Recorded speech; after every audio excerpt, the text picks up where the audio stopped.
ما هي هذه الفطرة؟ نرجو من حضور أن يلقي الضوء عليها.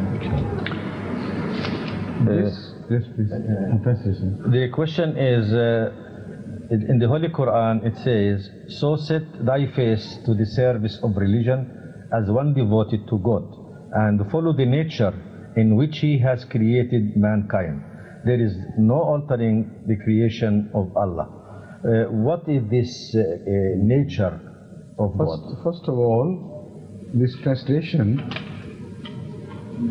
does not present the real verse in a manner that the question which you have raised relates to it. The way it is translated, the question doesn't arise. And I personally do not agree entirely with this translation. This is a meaning, of course. The translator has not done anything wrong. But this is not the entire meaning of the verse. The major meaning, the most important thing is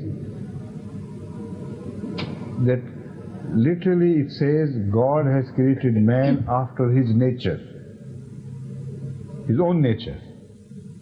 Now the support to this is given by the Old New Testament as well, where in New Testament we find that God has created man in his own image. So this translation was simple, plain, and the original, real translation, and other meaning also can be attributed to this. I mean, it's not wrong. But leaving the most important and turning to the other is perhaps not advisable. But it has been done with a good purpose. I know, because they want to avoid this question which you have raised. They want to solve it before it was raised. The intentions were not bad. The intention was that if we translate it exactly as it stands, then people will think that man and God have twin natures.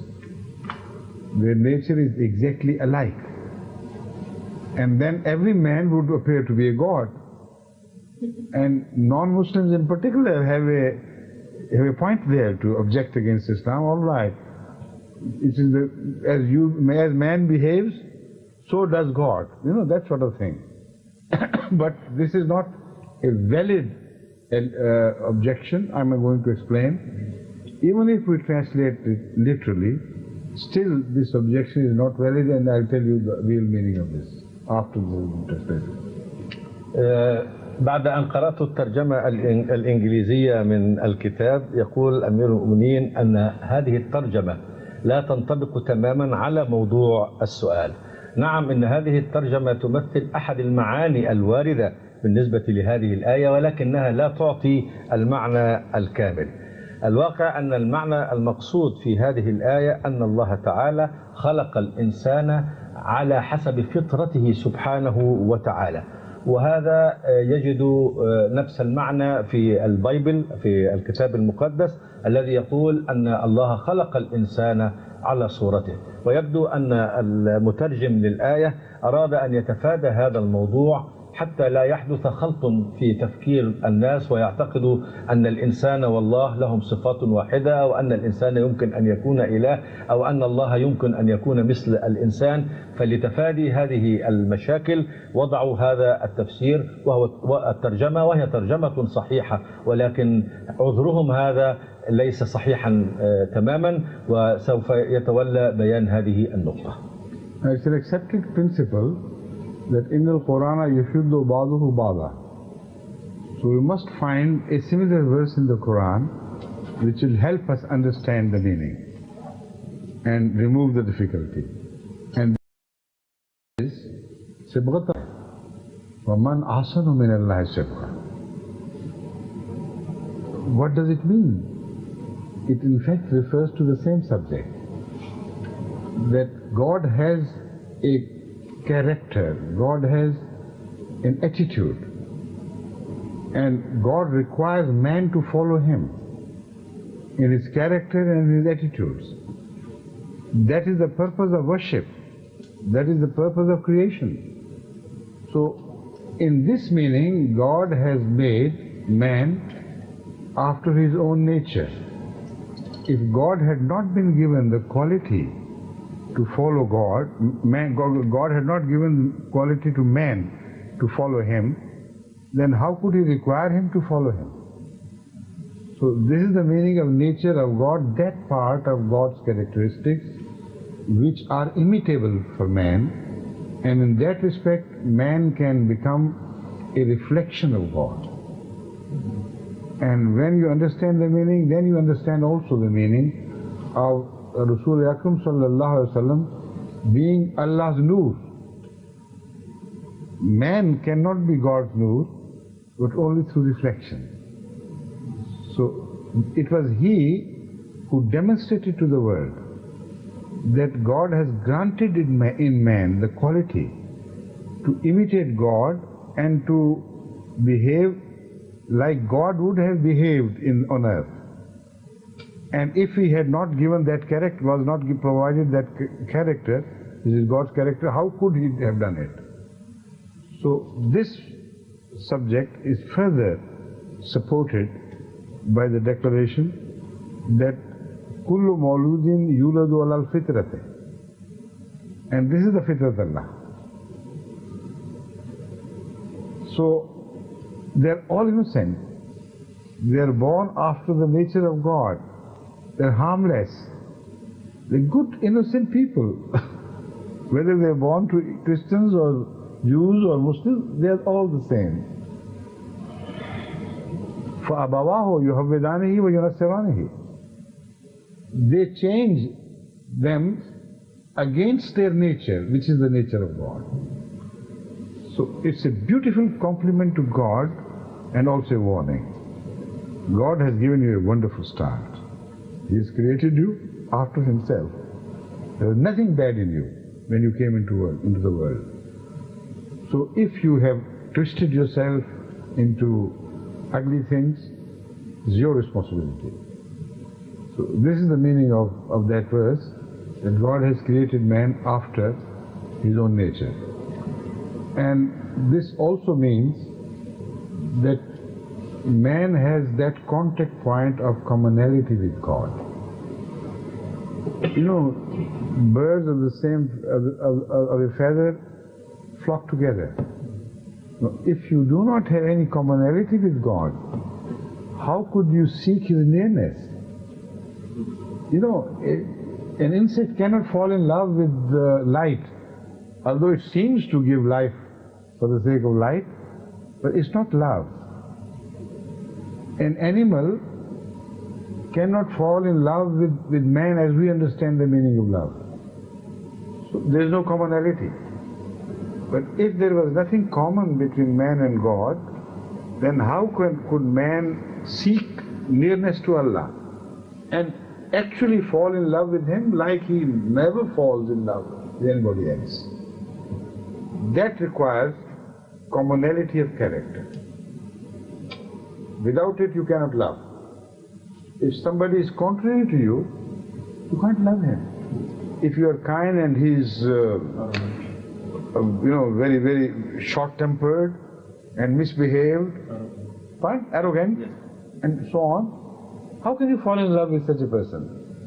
So more he is like you, the more likelihood there is of you falling in love with him. So that is something which even the Kuffar of Makkah did not miss. You see, the verdict they gave about Muhammad was Ashikha Muhammadur Rabbah. So that shows that they stood witness to it, that he was like God, in as much as man can be. Right? يقول أمير المؤمنين أن المبدأ الأساسي أننا إذا واجهتنا آية تحتاج إلى بيان فإننا ننظر في القرآن لنجد آية أخرى توضحها، لأن القرآن يفسر بعضه بعضا.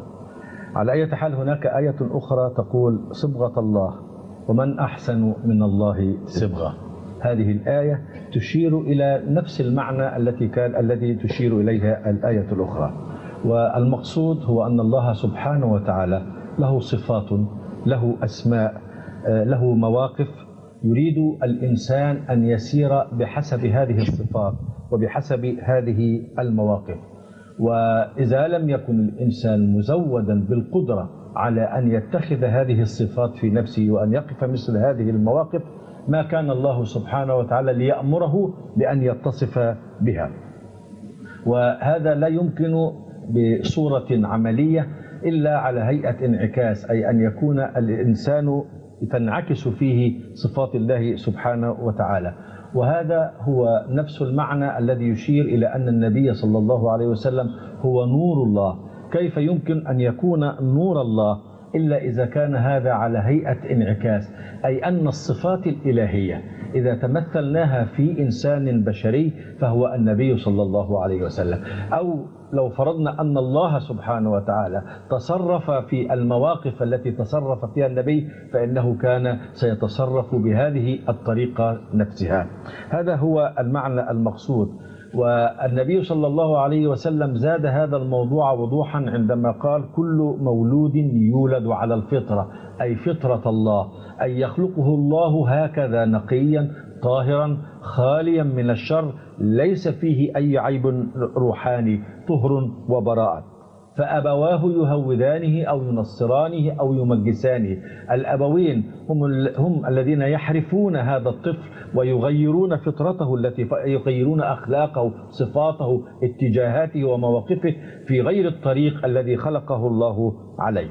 وهذا المعنى فيه فضل ونعمة من الله إذ خلق الإنسان هكذا على صورته وعلى فطرته خاليا من هذه العيوب. وفي نفس الوقت تحمل تحذيرا من أننا إذا انحرفنا عن هذا الطريق فإننا ابتعدنا عن طريق الله وفطرة الله السوية، ولا بد عندئذ أن نكون قد ساء موقفنا. إذا كيف يطالب الإنسان بأن يحب الله وأن يتقرب إلى الله؟ المثل يقول إن الطيور على أشكالها تقع. لا يمكن لإنسان أو لكائن أن يحب كائنا آخر أو يتقرب من كائن آخر إلا إذا كان بينهما وجه للشبه. فإذا كانت فطرة الإنسان هي نفسها الفطرة التي خلق الله عليها فإن يقع في حب الله ويميل ويتجه دائما إلى الله. انظروا إلى الحياة نفسها، الطيور التي تشبه بعضها هي التي تقابل بعضها. هل يمكن للإنسان الوديع الودود أن يصادق ويميل إلى الجلوس وصحبة الإنسان العصبي الشرس؟ هذا غير معقول. إذن الاتفاق في الفطرة، الاتفاق في الطبيعة، الاتفاق في الصفات والمواقف هو الذي يقرب ويجمع المخلوقات. إذن الإنسان الذي يحتفظ بفطرة الله التي خلقه عليها فيه وجه شبه من الله سبحانه وتعالى، ولذلك هو يحب الله ويقع في حبه. وحتى كفار قريش فهموا هذا المعنى وقالوا عن النبي صلى الله عليه وسلم عشق محمد ربه، يعني صفات النبي صلى الله عليه وسلم فيها شبه شديد بصفات الله تعالى، وهذا هو العشق وهذا هو الحب. نعم. تفضلي. بسرعة. هناك علم يدرس في بعض الدول الإسلامية الناسخ والمنسوخ، استنادا على الآية ما ننسخ من آية أو ننسيها نأتي بخير منها أو مثلها. فما هو معنى هذه الآية؟